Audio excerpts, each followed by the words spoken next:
Olá, povo! Muito bom dia, boa tarde, boa noite, bom período de 24 horas para você que está assistindo. Mais uma vez, prazer, meu nome é Fernando Alba, sou apenas um pequeno poupador que gosta como hobby de analisar empresas de capital aberto.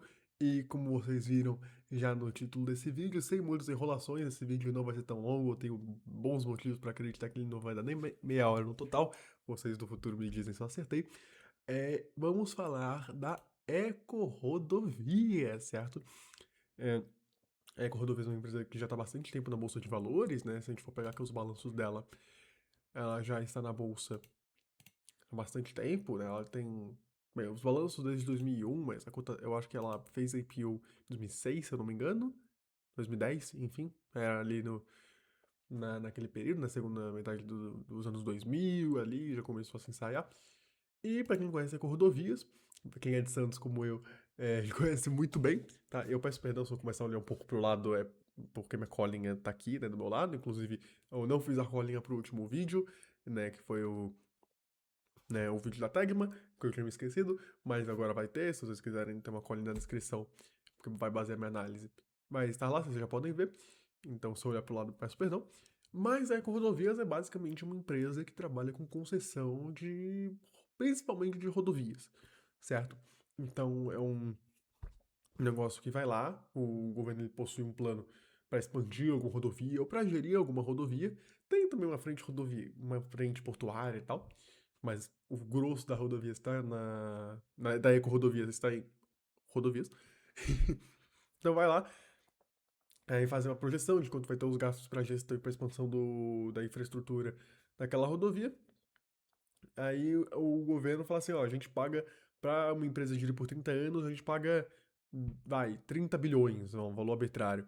Aí tem um leilão em que as empresas elas vão disputando, né, oferecendo valores menores, ou seja, não, aceito ganhar 29, aceito ganhar 28, e assim, chegando assim, num único player, que aceita o menor valor, e o intuito dessa empresa é, a partir desse valor que ela recebe, ela conseguir tocar toda a gestão, a expansão prevista, planejada dessa infraestrutura rodoviária e ainda assim obter um lucro, né? A partir das TIRs, que são as estimadas taxas internas de retorno.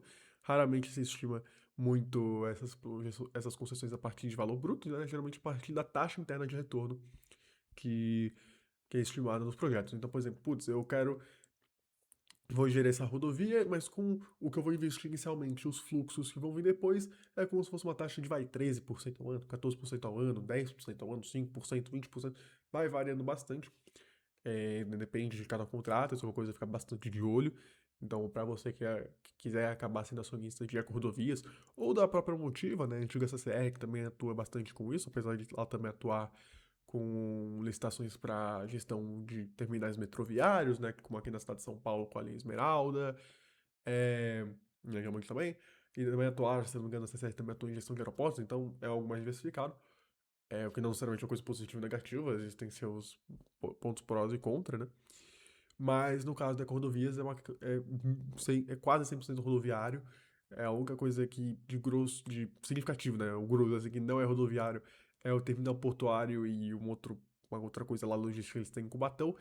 Mas Cubatão, pensa, é uma cidade vizinha de Santos, né? Então, ali na Lemoa, mas basicamente tudo ali vinculado ao Porto de Santos, o que faz sentido porque eles têm a concessão da rodovia dos imigrantes, a rodovia Anchieta, né? Atrás ali da Ecovias, Ecovia dos Imigrantes, que é justamente a estrada que liga Santos e São Paulo, sendo esse a principal fonte de receita da empresa, que é bastante conhecida por ter o pedágio mais caro do Brasil, né? Para quem for fazer o trajeto de Santos-São Paulo, é R$ 38,70 de pedágio, então acaba, né, sendo bastante conhecido por isso. Tá? Então, esse fator logístico portuário é muito consequência de eles já terem essa concessão rodoviária da estrada que liga Santos a São Paulo, certo? Mas isso é bem pouco relevante, a parte portuária, nem vou abordar muito aqui. Mas, então, esse é o negócio da Eco-Rodovias. Concessão de rodovias, né? E aí, de grosso modo, é isso. Fazer né, disputar essas concessões por uma certa TIR e tentar obter uma lucratividade a partir dessa TIR, certo?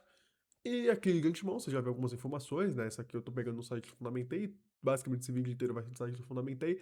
Não sou vinculado a eles, eu sou assinante do serviço pago deles, mas não tenho nenhum vínculo, tá? Então, por acaso alguém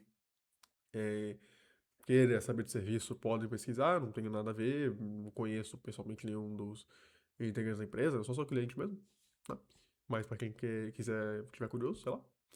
E bem, a partir daqui você já consegue ver um pouco da minha análise da empresa, né? Um pequeno spoiler das empresas que eu já analisei de capital aberto, essa foi a empresa que eu dei menor nota, dei 2 estrelas de 5. E pra quem não sabe, minha métrica de nota de 1 a 5 é basicamente 1 estrela é aquela empresa que destrói valor, independentemente se pouco ou muito, se destrói valor, já não tem interesse para nós, pequenos poupadores, acionistas minoritários, aportarmos, nos tornarmos sócio dela, então 1 estrela. 2 estrelas, que é bem o caso da Eco-Rodovias, aquela empresa que não gera valor, simplesmente não tem geração de valor nenhuma para o acionista minoritário, não tem menor sentido, não existe uma evolução de resultados, capacidade de transformação, absolutamente nada. 3 estrelas é aquela empresa que até tem ali um pouco de geração de valor, mas ou está sujeita a alguma ciclicidade, como foi o que ela pega, ela pôs pelo outro vídeo, apesar de ter pontos adicionais além disso, ou ela não investe muito em crescimento, é uma coisa mais madura, só que não necessariamente gerador de caixa, tem ali a sua nuance. 4 estrelas é aquela empresa boa, geradora de valor, ok, legal, aquela empresa que a gente fala, pô, legal ser acionista. E 5 estrelas é aquela empresa, assim, redondinha, geradora de valor, revolucionária, assim. Não necessariamente revolucionária, mas aquela empresa que é aquela empresa que a gente investe com gana. A gente fala, nossa, olha essa ação de valor que tá aqui, fenomenal. Certo? Ahn, e bem, como vocês podem ver, a Rodovias para mim é uma empresa claramente não geradora de valor. Por vez de curiosidade, eu geralmente demoro bastante para fazer essas análises, né? No processo todo, desde começar a análise até terminar o vídeo, que para mim é um processo contínuo. Eu geralmente demoro cerca de 8 horas, né? Então não é um processo tão simples e rápido.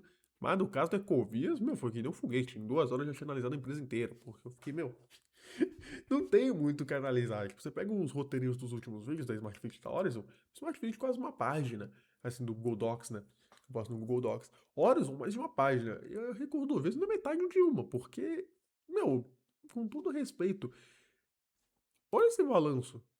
Eu não preciso dizer muita coisa se você para pra analisar esse balanço com cuidado. Tanto que eu digo, todo vídeo eu faço uma sessão só pra teste da empresa, que eu falo algumas opcionalidades, etc e tal. Aqui nesse vídeo não vai ter. Porque, meu, qualquer coisa que eu li da apresentação, né, de apresentação institucional da empresa e tal, que inclusive eles fazem bastante, tá? Basicamente um por mês, é uma coisa meio maluca. Mas tudo bem.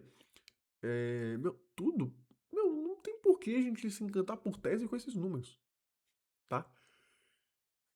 Simplesmente não tem motivação nenhuma, tá? Então, por isso que nem tese vai ter aqui, certo? Mas vamos falar então dos números e por que, a partir dos números, eu já descarto essa empresa como uma empresa para se investir a fim de gerar valor, né, para nossa carteira como pequenos poupadores. Lembrando, não sou analista de nada, certificado de porra nenhuma, perdão a palavra.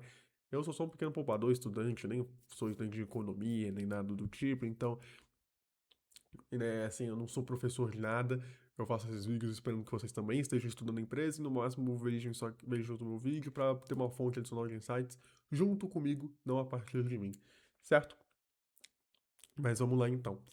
Só antes de eu entrar, né, lembremos que é uma empresa do novo mercado, tá? Então, é do mais alto nível de governança regulamentar, o que a gente vai ver que não diz muita coisa na prática, mas enfim. Obviamente, por isso não tô querendo dizer que a gestão não é idônea, obviamente a gestão é. Bem, pelo menos então a gente sabe, né? Óbvio, a gente não pode colocar suspeito sobre os outros. É uma gestão competente, transparente, gestão honesta, né? Mas a gente vai ver que por trás dessa fachada de novo mercado, a gente não pode partir do pressuposto que eles estão 100% preocupados com geração de valor a um tipo de stakeholder específico, que somos nós, os pequenos poupadores, acionistas minoritários, né? A gente vai ver que bastante que o foco da geração de valor da Eco-Rodovias que existe não é o pequeno poupador, não é o acionista minoritário, mas a gente já vai chegar lá, tá? Bem, primeiramente, eu não vou pegar os balanços da Morningstar aqui, porque a análise de lucro bruto em empresa de construção rodoviária não faz muito sentido, porque é uma empresa que trabalha com muito investimento inicial, né, obra, não sei o que, não sei o que, não sei o que lá, e depois meio que não tem custos, vai ser só os fluxos com os custos baixos. Então, assim, no momento que você começou uma concessão rodoviária, tipo, como pegou o contrato agora, você tem um gasto gigantesco. Gigantesco que, assim, a margem bruta vai estar no caso do cacete, lá pra baixo. Opa. Aí depois que vai ficar só os fluxos normais, né? Sem obra massiva, porque já foram feitas melhorias. Aí depois aumentar. Então, isso para empresa de múltiplas concessões é impossível de se analisar muito claramente. Então, assim, não vai ter dados da Morgan Stanley aqui hoje. O que não faz com que a análise seja prejudicada. Porque, bem, a primeira coisa que a gente já vê é que, assim, nós, acionistas minoritários, o que queremos? Nós queremos que a empresa gere valor a longo prazo a partir de uma evolução dos seus resultados, que, a priori, apesar de, de não poder ser resumido a só isso, ser refletido no lucro líquido, ou, o que eu acho mais eficiente, no proxy de geração de caixa, que é o EBITDA, que é o lucro operacional da empresa. Lucro líquido a gente sabe, tem muita distorção a partir de um monte de coisa, estado financeiro, como uma empresa de capital intensivo, como a gente está vendo aqui. Então sempre, perdão, acho mais interessante a gente ver o EBITDA. E aqui a gente já vê que esse EBITDA é meio estranho, né?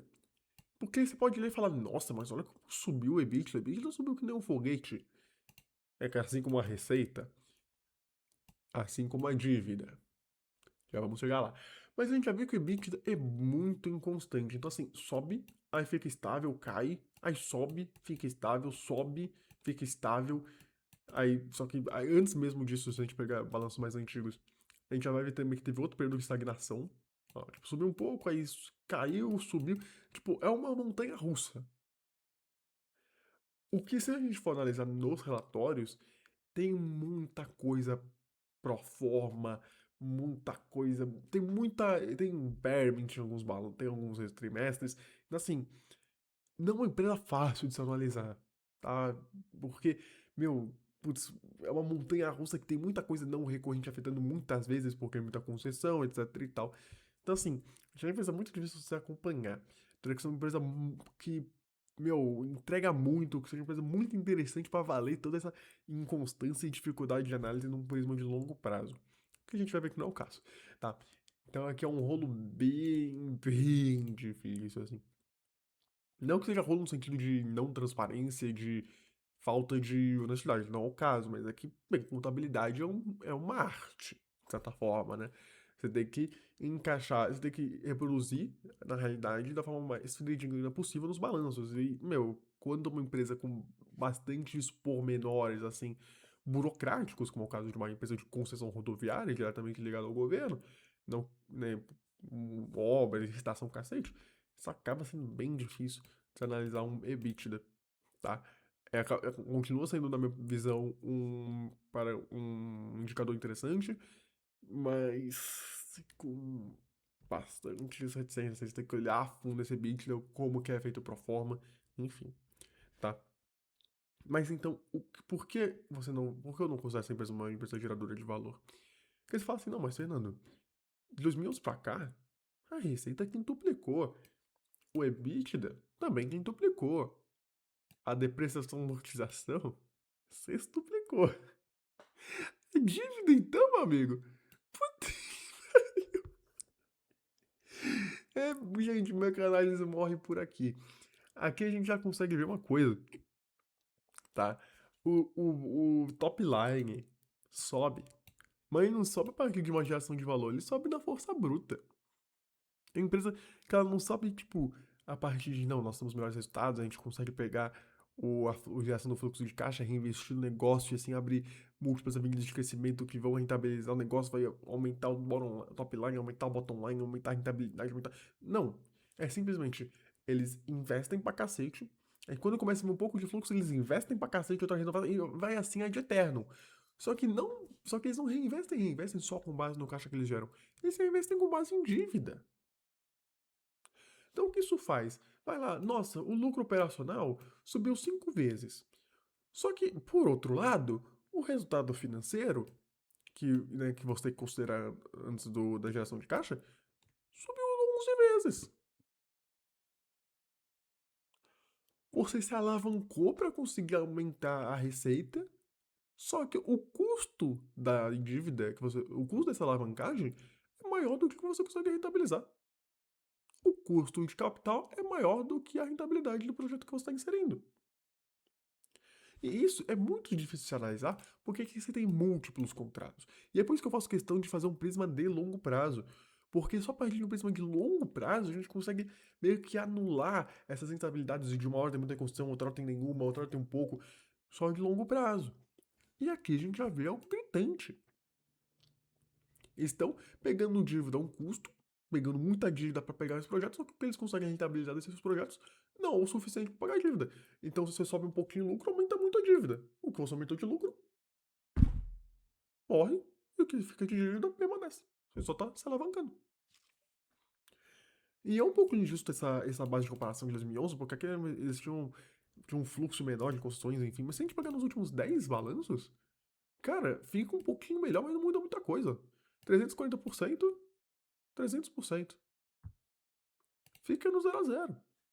Um ano fica pior, um outro fica melhor, um pouquinho, fica no 0 a 0. Então, na prática, não tem geração de valor. Simples assim. E aqui que a gente tá pegando o fundo da crise de 2016, né? Que ali, né, em 2015 e 2016, era uma base de comparação bem ruim. Então, cara, não tem o que a gente vê aqui pro acionista minoritário. Essa empresa é uma empresa de geração de valor não para acionista minoritário.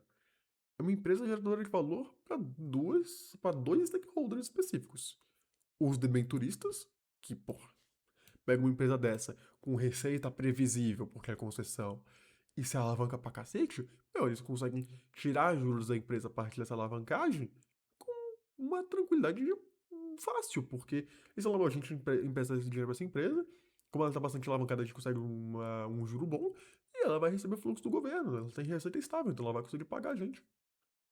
Porque você vê, ela fica no limite pra conseguir pagar o estado financeiro. Então, pro stakeholder do banqueiro, dos debenturistas, maravilhoso, porque tem parte de débito, tem parte de banco, tá? É maravilhoso, tá?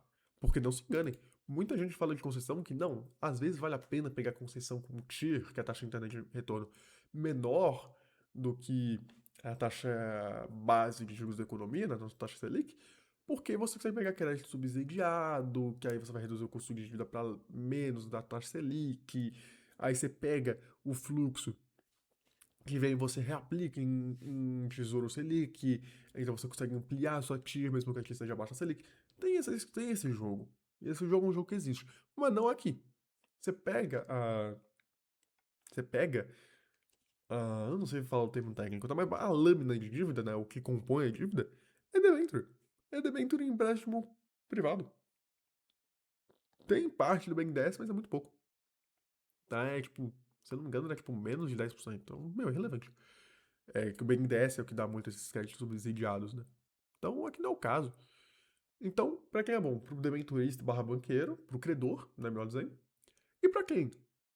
Para os administradores. Por quê? Assim, mas por que eles ficam. Seria bom para eles, já que não tem geração de valor de longo prazo? Muito simples. Com uma empresa maior, porque ela está crescendo na força bruta, mas ela está crescendo. Com maior crescimento de força bruta, você tem uma maior receita na força bruta. E o que você consegue com isso? Primeiro, maior prestígio no mercado, porque você é o administrador de uma empresa maior, né? Lembrando que um maior é de valor, de mercado, etc., que a gente até vai entrar nesse ponto depois. Mas é relevante, mas não necessariamente rentável, tá? E segundo, porque você consegue mais remuneração, né? Olha a remuneração que subindo. Tipo, ok, e até tem uma política interessante de, por exemplo, quando a coisa aperta, eles até diminuem um pouco a remuneração. Mas, meu, não teve geração de valor nos últimos 15 anos, tá subindo o custo da diretoria, tá subindo o custo do conselho de administração. Meu, é ótimo pros administradores, porque eles conseguem, que eles não geram valor para acionista, mas eles conseguem gerar valor para eles mesmos, que eles conseguem, tipo, antes com 1% da receita eles conseguiam 5 milhões, agora com 0,27% da receita, para eles conseguem 28 milhões. Entende? Claramente, para mim, o que um pouco da parte do final da análise, a empresa não é pra gente. Dentro que se você for a apresentação institucional da empresa, até algo que eu achei irônico, né? Se eu for pegar aqui as apresentações institucionais, vai pegar a última. Cara, isso aqui é hilário, mano. Assim, eu achei geralmente assim, isso aqui diz muita coisa. Se for ver, ó, a gente for descendo aqui. É, que até fala umas coisas que, meu, com todo respeito, a gente já viu que não tem muito sentido. Mas tem bastante coisa no falar, tá? Mas enfim. É... Não tá aqui nesse PDF? Pera aí. Deixa eu dar um Ctrl F. Aqui, ó. Não, ponto, tá, eu tinha passado reto. Olha isso aqui, ó.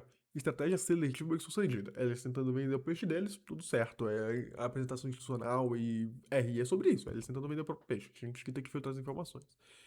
Foco da execução, eficiência e inovação para maximizar a criação de valor aos nossos stakeholders.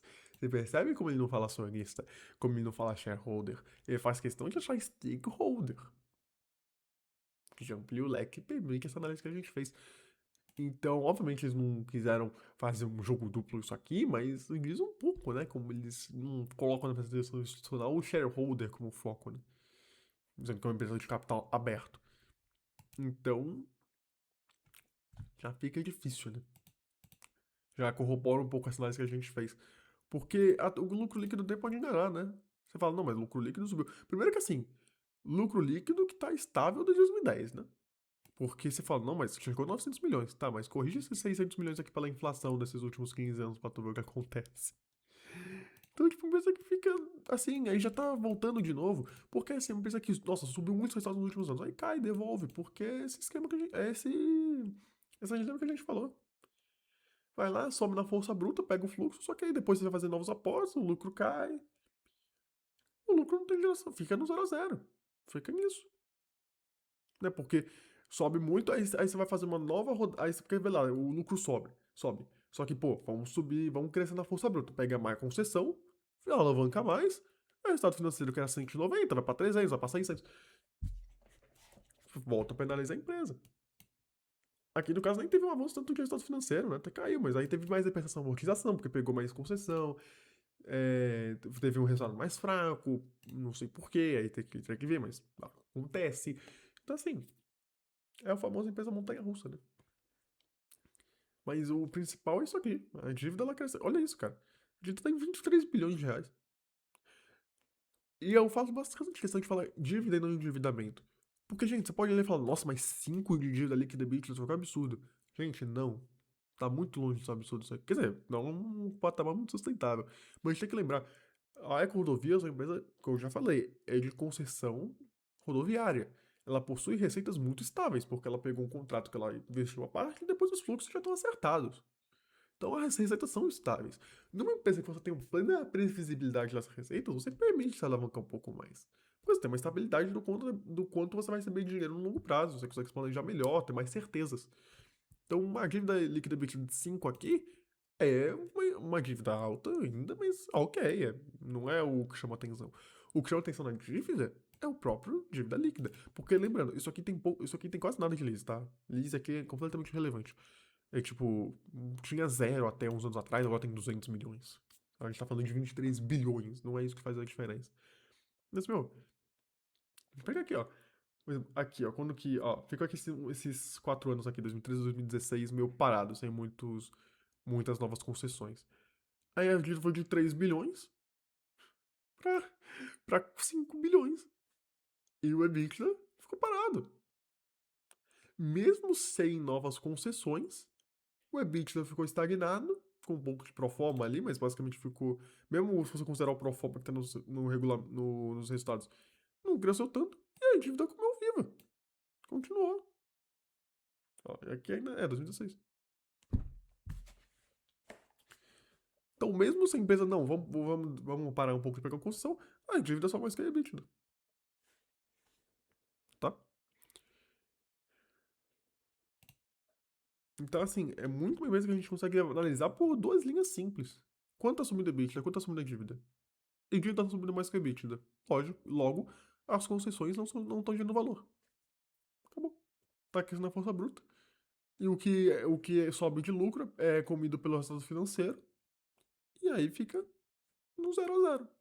Tá, fica o lucro eletrocardiograma. Uma hora vem bom, uma hora vem ruim, fica ali 0 a 0. Geração de valor constante de longo prazo, nenhuma. Simples. Poderia acabar o vídeo por aqui. Tranquilamente. Mas a gente tem um pouco mais a falar. Bem, como eu disse, autoendividamento ok por causa das receitas constantes, vai ter que gerar valor. nos últimos 10 anos não conseguiu gerar valor a partir desse spread, porque eles atuam muito a partir disso, né? Da diferença entre a TIR e a taxa de Selic, né? O quanto mais eles conseguem rentabilizar a partir de sinergias e tal. Então, por exemplo, a taxa Selic hoje está 15. Eles até poderiam pegar uma taxa 14, só que reduzir alguns custos, fazer sinergias, etc. Aí, pô, fica 16% a TIR a partir disso, não consegue gerar um pouquinho de valor. Ainda é bem problemático, porque depende do governo, depende de novas concessões, depende de um monte de coisa externa a ela. Mas até conseguiria. Mas a gente não tá vendo isso aqui. Como a gente já mostrei aqui em 2013, 2016, e no perspectiva de longo prazo até hoje. Cresce a receita, cresce novas concessões, mas fica tudo preso no resultado financeiro porque vai na força bruta. Então não adianta. Ahn, lucro líquido completamente inconstante diante da dinâmica da EBITDA, depressão da amortização e resultado financeiro. Porque como você pode ver aqui, ó, lucro financeiro, tipo, o lucro virou do lucro, o LL, né? O lucro líquido virou do positivo para negativo, com a EBITDA piorando um pouco, mas mais por quê? Porque a depressão da amortização subiu, resultado financeiro subiu. Então assim, não dá nem para usar o lucro líquido como um parâmetro aqui, porque ele é completamente instável, porque ele depende muito do depressão da amortização, do resultado financeiro e do EBITDA, que às vezes é errático. Né? O EBITDA das concessões que ela consegue, sempre vem, não vem uma escadinha sempre.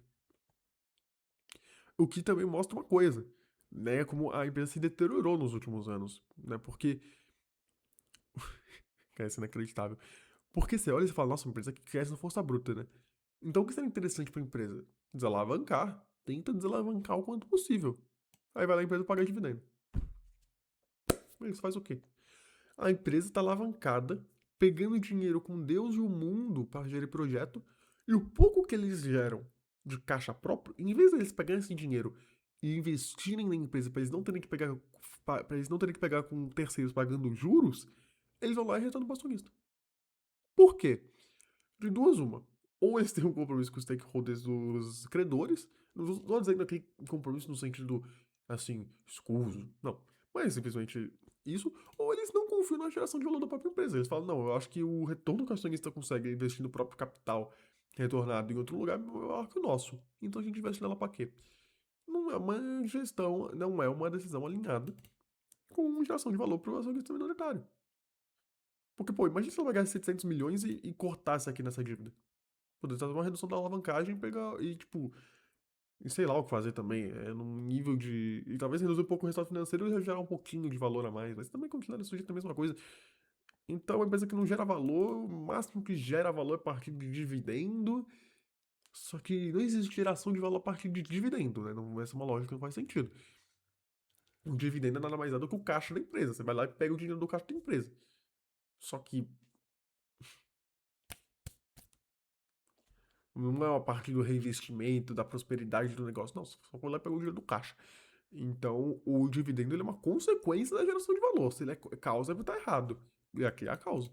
Porque é uma empresa que tá alavancada, em vez dela pegar esse dinheiro. Imagina se ela tivesse abatido tudo isso aqui. Poderia ter reduzido boa parte do estado financeiro. Mas não.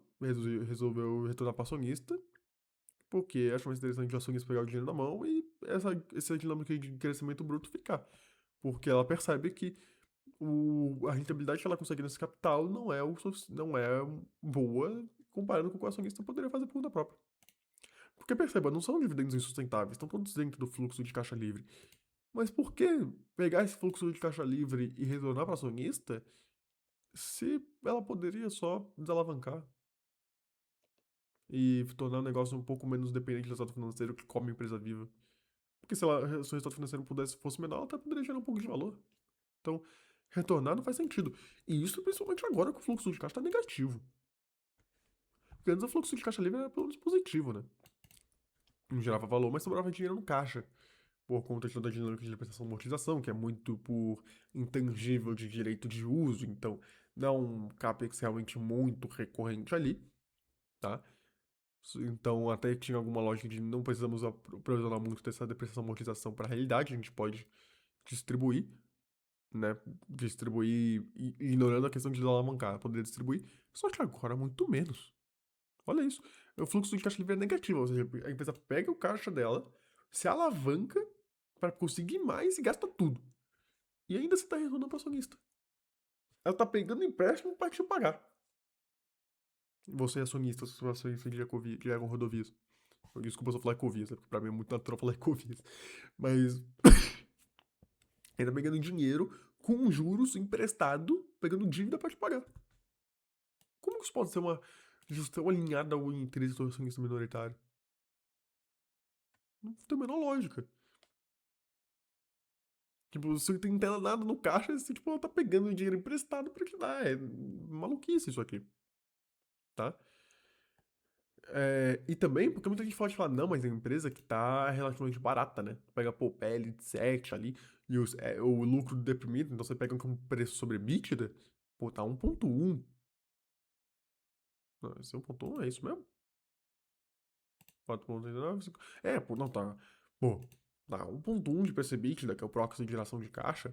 Pô, se ela pega esse dinheiro aqui, que ela basicamente consegue de fluxo de caixa e distribui pro acionista, é um payout, é um dividend yield de, sei lá, 70, 80%. Isso aqui é uma barganha. Vou comprar. Primeiramente, isso não faz o menor sentido, considerando que assim, tá bom, pode gerar 4 bilhões por ano, mas a dívida continua subindo. Não? É isso aí. Ela cresce, cresce, cresce, mas ainda, tipo, sobra fluxo de caixa, mas ainda continua subindo. Claro que muito disso aqui é porque o resultado financeiro não é um gasto caixa, né? É um gasto competência. Então, esses 2 bilhões aqui, eles não são gastos agora, né? Porque por exemplo, pode ser uma dívida bullet, né? Que só paga lá no final. Então, esses 2 bilhões, eles vão pra cá pro fluxo de caixa. Porque não gastou na hora, é um gasto, né, posterior. Mas o que, mesmo assim, né, afeta a consideração da dívida, né? Porque nesses 2 bilhões, a... você pagou 2 bilhões, mas mesmo assim a dívida subiu daqui pra cá. Então, tipo, não é muito, faz muito sentido considerar isso por conta da dinâmica da alavancagem, em que mesmo que ele consiga esses 4 bilhões, ele tem que pagar, ele tá desconsiderando o gasto que ele vai ter com juros eventualmente, e tem toda uma alavancagem gigantesca para desalavancar. Então, ele não é como se ele só pudesse distribuir tudo o fluxo de caixa, tanto faz. Só que mesmo assim, tá errado você considerar essa análise se você fizer um value investing da vida. Porque empresa alavancada assim, a gente não avalia valor a partir do market cap. A gente vê a partir de enterprise value, que é o preço de mercado da companhia, market cap, acrescido da dívida. Que dívida é uma obrigação da empresa, tá no patrimônio da empresa. Você tem que ter um aprovisionamento para abatimento disso. E olha como tá o enterprise value. Tá subindo. A market cap tá aqui, ó. Tanto que se você for ver, ó, sobe o valor de mercado, sobe o enterprise value.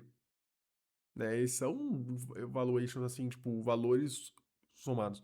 Quando há um grande descasamento, por exemplo, por que aqui, então, caiu de 9,8 para 3 bilhões, ou seja, 70% de queda no market cap, mas o enterprise value caiu 40%? Porque isso aqui teve uma grande obtenção de dívida.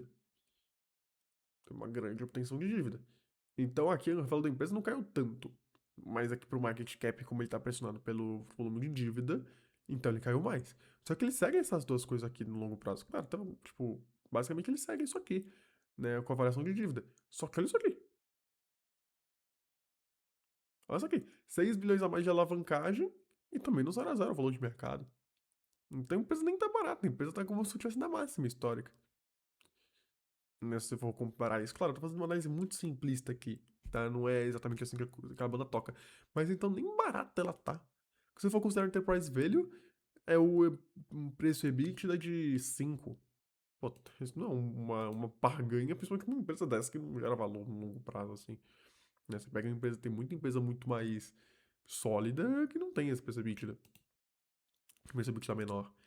Então, nem de valor tá barata, assim. Porque você fala, nossa, mas subiu muito nesse ano, né?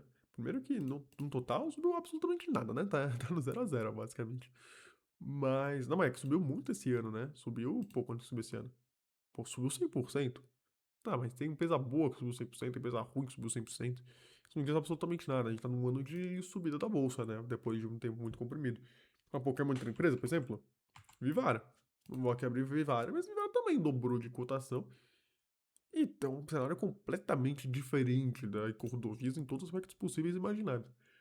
Então, não tô falando que é uma empresa necessariamente boa, mas é magicamente diferente, mas é porque teve toda a questão de mercado, etc. Então não dá nem pra considerar isso. Nossa, subiu muito. Tá, outras empresas boas subiram muito também, outras empresas ruins subiram muito também.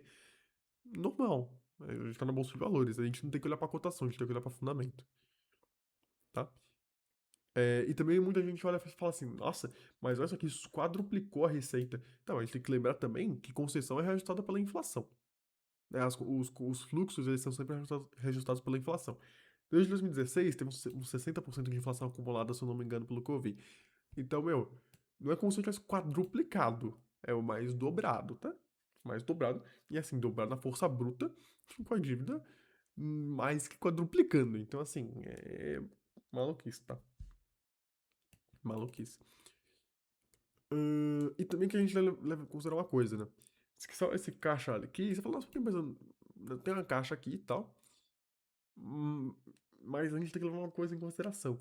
Esse caixa da empresa a gente tem que colocar um asterisco. Não que seja um caixa ilíquido, não, é um caixa líquido.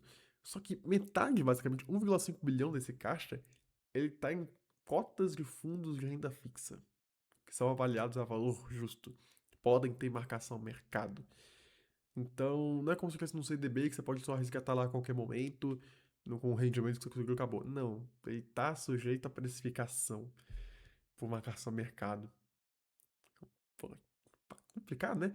E esse fundo é um fundo que, de acordo com o próprio TR, e eu falo isso porque eu joguei o fundo depois no Google lá, fundo BTG, e aparentemente não é mais o caso hoje, não, enfim, tem informações que são conflitantes. Mas de acordo com o ITR, que eu vou considerar aqui, 60% desse fundo está alocado em cotas de outros fundos, que também são sujeitos à precificação e marcação do mercado. Então, assim,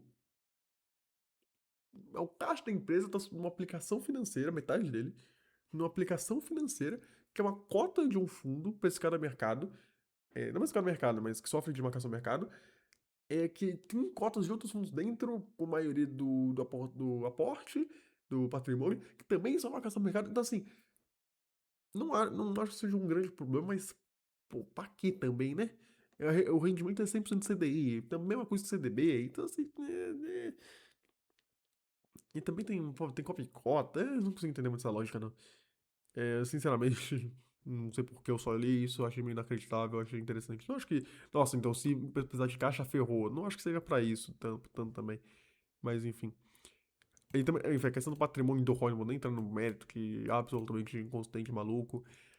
Tem 21 bilhões de intangível, né, que é os direitos de uso, tá? Então, se você for ver o ITR, nossa, tem muito de intangível. É os direitos de uso das concessões, né, ali com seus prazos, etc., os contratos, basicamente, né? Passivo basicamente todo em obrigações com credores, como a gente dá pra ver aqui um pouco, né? Basicamente. E o balanço, por si só, também bagunçado, se você for pegar principalmente a DFC. Cara, tem muita provisão, muita atualização de valor, muito rolo, assim. De novo, não no sentido pejorativo, mas muita coisa ali que você olha e fala, por quê? Assim, sabe? Tem que ser uma empresa que vale muito a pena pra você esmiuçar, pra você tentar limpar o parabéns e ver da melhor forma possível, mas isso aqui nem tem o porquê, tá? A gente entrar muito no mérito, tanto que eu nem entrei. Se vocês quiserem, sinto-se à vontade, mas só chegou no ponto que eu falei, meu, eu não vou me aprofundar muito, assim, uma empresa que claramente não tem muito a oferecer. Eu faço muito isso aqui por questão de estudo, né? Obviamente que uma empresa como a Eco-Rodovias, eu é mais esmiuçaria. Nossa, português tá bom hoje. Tanto assim, porque eu já sabia que era uma empresa que não ia ser, com todo respeito, uma empresa que eu ia gostar muito, pro meu perfil. Mas eu falei, pô, vou estudar porque eu quero estudar, né? Mas isso aqui, pô, isso aqui eu falei que não tem nada que eu consegui tirar daqui. Pra mim, meu perfil. Se você conseguir tirar algo, se você discorda de mim e conseguir tirar algo pro seu, perfeito. Cada um tem seu perfil, sua análise, tudo certo. Não sou professor de nada. Mas chegou num ponto que eu desisti. O FCO é grande, mas o CAPEX não gera valor, é porque, enfim, como eu falei, né? O FCO é grande por conta dessa reconciliação do resultado financeiro no fluxo de caixa, por conta de muitas dívidas serem meio budget, etc. Só que aí você fala, não, então é interessante. Mas se retornar para o acionista, meio que ele não tem muito como, porque ele ainda vai ter que ter muito gasto posterior, então é um gasto competência, não um gasto caixa, mas se ele ferrar o caixa, ferra tudo, não dá muito para considerar isso. Mas também, aí você vai lá, ele pega lá o fluxo de caixa operacional e aporta um CAPEX que não gera valor, então não adianta ter um caixa bom nesse caso, que nem é o caso nos últimos anos. Ok, já falei disso dos stakeholders. E, bem, o último ponto aqui. Basicamente, assim, as tiers dos contratos que eles têm rodam entre 10% e 14%. ao ano, tá? O que é abaixo da taxa Selic de 15%. E lembrando que, que ele não pega o crédito que ele não pega a taxa Selic, né? Obviamente. É muito ou CDI mais 2 ou IPCA mais 7 ou 8 né? Com reajuste, enfim. Muito dessa dívida entrada no IPCA por conta de. Porque, bem, a empresa recebe. Tem o reajuste lá no IPCA, então faz sentido ela atrelar a dívida ao mesmo índice que a receita dela se ajusta. Mas, enfim, mas ela pega um custo alto. Só que, assim, você fala, pô, 10, 14%, hoje a Selic tá alta. Mas se a Selic cair, essa gente vai se manter e vai gerar valor. Porque, por conta disso, né? Só que, primeiro que nem tanto, porque os melhoramentos ainda vão ter sido majoritariamente feitos com uma taxa estruturalmente alta, tá? Porque alguns foram feitos antes, alguns foram feitos depois, mas enfim. Só que, assim, se os juros começar a cair, a TIR, quando ela for renovar o contrato, também vai cair. E a TIR modificada, né, que seria justamente pegar os fluxos e reaplicar a taxa Selic, não vai se aplicar porque o resultado financeiro também segue a taxa Selic. Então, né, não necessariamente diretamente, mas implicitamente. Então, e se os juros aumentar, os projetos de TIR menor, né, que com 11, 12, vão ter mais prejuízo ainda. Então, meio que, assim, é meio que um trade de juros no final das contas, né, dependendo puramente do mercado, não de si próprio. E é um trade de juros que mesmo em situações favoráveis a gente não vê o resultado, né? Quando a gente, quando a gente, né, tipo, quando tá desfavorável, a gente vê um crescimento da dívida cavalar aqui. Tudo bem que também cresceu bastante a dívida, mas o EBIT e o EBIT, né, mas tem um resultado cavalar no sentido de a dívida acompanhou o EBIT, então não gerou valor, então já é um resultado ruim. Só que quando foi um ciclo favorável de queda de juros, etc., que era para a empresa ficar melhor, ó aqui, o EBIT ficou parado, ficou instável, e a dívida comendo a empresa viva. Então, assim, mesmo com essa teoria, a gente não vê isso na prática. Então, qual que é a geração de valor aqui? Faço a pergunta pra vocês. Não tem, né? Eu não consegui enxergar absolutamente nada. E não se engane com esse patrimônio, tá? Esse patrimônio tem muita questão intangível de contrato. Então, eles pegam um contrato, ele tem direito de uso, aí vai no ativo. Só que aí vai diminuindo por conta de depreciação e amortização, né? Porque, bem, os direitos de uso eles não são infinitos, né? Eles têm prazo. Então, meu, esse patrimônio aqui nem faz sentido analisar, até porque, bem, ela não tem patrimônio muito por conta própria, né? No sentido nossa, a concessão é dela, sei lá, a Ecovias inteira é dela. Não, você tá operando com patrimônio de terceiros, no caso seria do próprio governo. Né? Ela faz gestão, ela tem a posse, mas não é propriedade dela. Então, nem sei se dá pra falar que tem a posse dela, mas enfim, então, meu, isso aqui considerar a ROI pra uma empresa dessa é completamente maluquice, tá? Nem pense em considerar a ROI numa empresa dessa, não faz o menor sentido. Então, em suma, né? Não tem muito o que falar. Meio que acabou aqui. Não vou falar de tese, porque o que a gente vai falar de tese numa empresa dessa? Não é como se tivesse alguma coisa. Não é como se fosse uma Tesla, por exemplo, que, putz, muito tempo ficou resultado ruim, só que tem alguma promessa, né? Tem alguma coisa ali. Não, aqui é um negócio mesmo desde 2006. Só tá numa escala maior, mas essa escala maior não necessariamente traz uma lucratividade, não tem nenhuma perspectiva disso. Você vai pegar a prestação institucional, é só tipo, olha, a gente tá instalando aqueles free flow lá, aqueles pedágio que você só passa e vai no site lá. O que tem a ver isso? Sabe? Nossa, olha aqui. O crescimento do tráfego nas nossas estradas é maior que o PIB e tal. O que isso quer dizer na prática? Tá, desde 2008 assim, a gente não vê geração de valor nenhuma. É, índice de tráfego. Pô, isso aí é com vezes imigrantes. Não consegue. Bem, mas também é questão de tiro que eu já falei, então nem faz muito sentido fazer essa análise por cima. Mas entende, aqui, ó, dívida alavancar, fica aqui, fica no 0 a 0. Essa margem de EBITDA tem que levar em consideração que não considera os investimentos iniciais. Então, tipo, e de novo, isso não mostra nada aqui, não se mostra. Então, assim, e também tem muito pro forma, é tudo pro forma. Então, é margem ajustada, é pro forma. E que no final das contas, cadê a gestão de valor? Todo esse rolo, toda essa consideração contábil que é honesta, transparente, mas ainda assim difícil de analisar, porque no final das contas não dá em nada, né? Tipo, Nada, é só nome. É pro gestor, gestor não, que não é fundo. É pro administrador chegar e falar: olha, eu sou CEO da empresa aqui, meu, tem imigrantes aqui. Eu tenho a. Não sei, eu falo imigrantes porque é o que eu conheço. É, eu tenho imigrantes aqui, meu. Eu sou o cara que, pô, dá um prestígio, dá uma remuneração legal. Mas cadê pro minoritário? Aqui é uns bagulho tipo assim, ó. Assim, a gente vai fazer ampliação para nível de serviço. É. Demanda, risco de tráfego, tipo, não tem nada aqui que você vai falar, nossa, vai dar água pro vinho. Não, são as coisas ali. Ó, o CAPEX contratual, e depois vai cair o CAPEX, só que não se enganem, daqui a pouco vai ter outra concessão igual, é até aquilo que você da força bruta isso aqui, né? Isso cresce na força bruta. Então, e aí, mas e se eles não fizerem nada? Tá, aí eles vão desalavancar a empresa. Aí eles vão ficar pagando resultado financeiro, vai desalavancar a empresa, aí vai acabar as concessões. Porque eles vão ficar aqui é finitão, é pra desalavancar a empresa. Então, aí você vai ter que renovar a concessão, você vai ter que pegar outra concessão. Então fica num ciclo infinito aqui. Geração constante de longo prazo, assim, não. Talvez, sei lá, em um ano ou dois eles consigam ficar bem assim, não precisa renovar nada e já desalavancou, mas isso na melhor das hipóteses, coisa que a gente não viu em 20 anos, tá? Mas, pô, parte no melhor cenário possível. Aí, sei lá, daqui a 2 anos com um balanço saudável, aí depois tem que pegar mais uma construção. Então, assim, nem na melhor das hipóteses possível eu consigo ver alguma coisa interessante aqui, né?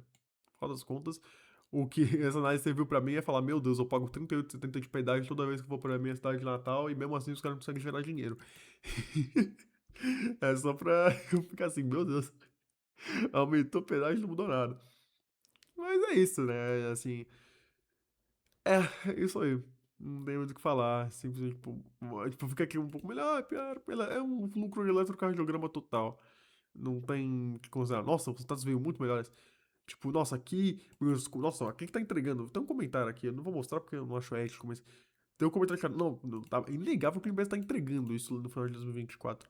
Voltou a cair, mesma coisa. Não tá entregando, não. É só que a gente tava no topo do eletrocardiograma. É, só isso. É o fluxo. Vai ficar melhor, começou a piorar. Vai piorar. Não sei se vai voltar pro prejuízo, mas vai piorar e vai melhorar. É um ciclo. Não é uma empresa cíclica, mas é uma empresa com lucro eletrocardiograma. Não tem muito o que falar. Então, bem, esse vídeo tá mais longo do que eu pensei que ia ser, mas basicamente é isso. É, é uma empresa que, se eu pudesse resumir, nossa, olhem como o lucro tá subindo, não sei o que, não sei o que. Primeiro, efeito de inflação. Segundo, tá crescendo muito a receita? Tá, mas tá crescendo no mesmo patamar do lucro operacional, que é legal, mas tá crescendo num nível, mesmo patamar da pensão amortização e muito mais o resultado financeiro. Então, tudo que ela consegue gerar de lucro adicional é comido pelo resultado financeiro e um pouquinho mais. Então, tem crescimento de lucro? Na prática, meio que não. Não tem geração de valor. Tem geração de valor? Aumentar a lucratividade? Não. O que ela faz para aumentar o lucro, ela tem que pagar ainda mais em resultado financeiro. Ah, mas o Brasil pode começar a ter uma taxa de juros estruturalmente menor. Primeiro que não. É, mas mesmo se tiver, pô, a gente tá no topo da Selic. Tá, mas aí quando ela for renovar também as taxas vão ser menores, porque tá vinculado a isso, né? Então, quer dizer, não tá vinculado diretamente à taxa de juros, mas tem uma influência. Então, assim, a gente não vê. O que poderia ser interessante aqui, a captura de sinergia, reduzir custo a partir de uma estrutura enxuta, como por exemplo, a PRI não tem nada a ver com concessão, tá? Mas por exemplo, a PRIO faz isso, de conseguir um custo de extração de petróleo baixo, porque ela consegue otimizar muito bem os custos, só que isso, claro, em outro setor tem nada a ver. Mas aqui não é o caso, você não vê captura de sinergia, você não vê nada disso. É só e mesmo assim, seria muito difícil você conseguir gerar valor a partir só disso num setor tão intricado assim. Tipo, não, tipo, ela até poderia, mas a gente teria que ver um exemplo disso que a gente não viu até hoje, pelo menos com rodovias. Então, até ter o mínimo disso, a geração de valor é zero. Porque ela conseguiu aumentando a receita, aumentando o lucro, ela teve que gastar mais ainda pagando juros pro outro. Então, o que ela conseguiu de lucro a mais não fica pra você. Então, pra você, não tem mais lucro, não tem mais geração de valor. Fica pro credor. Porque é bom para o credor, é bom para a administração que consegue uma remuneração, ganha mais prestígio para ser uma empresa maior, porque né, administra mais rodovias, mas sobra lucro para você minoritário? Não. Sobra no máximo uma geração de dividendo completamente estapafúrdia, principalmente agora, que mesmo sem caixa livre estão distribuindo dividendo. E isso aqui é dividendo, tá? Antes que alguém fale, não, mas pode ser juros sobre capital próprio para reduzir a base tributária. Não, não é o caso, tá? É realmente dividendo. Então nem para isso. Realmente só um dividendo estapafúrdio que não diz nada na prática. Tá? Só grava o problema da empresa de não conseguir entregar resultado financeiro. Não conseguir, tipo, eles têm que pagar ainda mais, tipo, o lucro que eles aumentam, eles têm que pagar ainda mais resultado financeiro porque eles resolveram entregar pro acionista em vez de tentar comprimir esse resultado financeiro para gerar valor. Que provavelmente eles não conseguiriam, mas entregar em torno de dividendo é uma decisão de alocação de capital, que é basicamente a empresa falando assim: olha, o que a gente faz para a gente aumentar o lucro, a gente não consegue diminuir do estado financeiro, então meio que a gente não consegue gerar valor para você. Então toma um dinheiro aí só pra tu calar a boca. É, e vão piorar um pouco a situação do resultado financeiro. Então, tipo, a gente tá te dando dinheiro, só que o que a gente tá te dando de dinheiro vai piorar o estado financeiro, então vai ter menos lucro ainda. A gente tá te dando 10 hoje, só que você vai ter menos 15 depois. Adianta do quê? E por que você vai se tornar sócio de uma empresa dessa como minoritário? Essa é a pergunta que eu faço, sinceramente. Você pode estar vendo algo que eu não sei, porque, de novo, eu não sou professor de nada, não sou capacitado em nada, não tenho certificado, tal, tal, tal. Mas eu aqui não estou vendo nada. Tudo que cresce de resultado e lucro operacional é comido pelo resultado financeiro. E isso, tanto em períodos favoráveis para a companhia em termos de tiro, quanto em termos desfavoráveis. Não vejo como uma situação de dependência de um ROI, de um custo de capital mais baixo ou mais alto, sinceramente, como em outros setores que dependem muito disso. Não vejo como esse sendo o caso aqui. Então, dito tudo isso, não tudo isso. Não destrói valor na empresa que, tipo, assim, né, eu dei a impressão de que, nossa, assim, aumenta o lucro, aumenta mais ainda o resultado financeiro. Mas fica ali, aí, tipo, aumenta, fica um pouco maior que o lucro, fica um pouco menor, fica ali. Então, não destrói valor, né? Como a gente pode ver na cotação aqui, nos casos a cotação até tá ok. Tipo, não destrói valor, você não perdeu dinheiro. Quer dizer, em termos reais, até provavelmente você perdeu. Só que isso lá do início, só que aí dos últimos 5 anos, aí tu perdeu, mas dos últimos 10 anos, 48%, vai, tipo, até destrói um pouco termos reais, assim, não, fica no 0 a 0 basicamente. Então não destrói valor, até porque a gente tá na cotação, né? Questão de fundamento é um eletrocardiograma que não vai pra lugar nenhum, só que aí, sei lá, tem a reajuste de inflação no receita, vai pro custo, pro lucro, então, sei lá, talvez fique menos 0 a 0. Não destrói valor, mas não gera também. Fica no 0 a 0 pra sempre. É uma empresa 0 a 0. Então, pra mim, a 12 estrelas, aqui não destrói valor, não é uma empresa que tipo, te ferra na carteira, né? É uma empresa que destrói valor, mas também fica no 0 a 0 ali, então não tem motivo pra gente ser acionista. Certo, meu povo? Esse vídeo deu 52 minutos. Nossa, esse foi bem mais longo do que eu imaginava, mas eu nem falei muita coisa aqui no final das contas, né?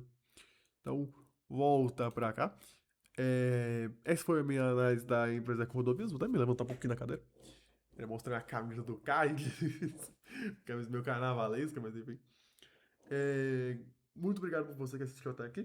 Eu espero que você tenha gostado da minha análise, tenha estudado antes e agora tenha tido insights junto comigo sobre a empresa, para a gente acumular aprendizado e nos tornarmos investidores cada vez melhores, cada vez mais preparados, cada vez mais antenados nesse mundo de investimentos, com viagem de buy and hold e etc. E eu fiquei um tempo sem postar vídeo, como eu falei, né? Acabo ficando, não postei vídeos nesse mês de setembro, mas eu vou tentar correr atrás para compensar. Já postei vídeo no domingo, agora eu posto na segunda-feira. Vou postar um na quarta também, se tudo der certo. E depois programação normal, talvez até colocar um vídeo a mais. Eu vou tentar compensar atrás, tá? Enfim. De quarta-feira a análise já tá feita, só que eu tenho que pegar, porque eu fiz a análise faz tempo e tal. Aí eu tenho que gravar e tal, mas tá tudo feito. Então vou tentar compensar esse atraso com vídeos mais frequentes, né, com mais vídeos nesses próximos dias, certo? Então é isso. Muito obrigado pela atenção. Muito bom dia, muito boa noite, muito boa tarde, muito bom período de 4 horas para você que me assistiu. Sejamos investidores cada vez melhores. Muito obrigado e tchau.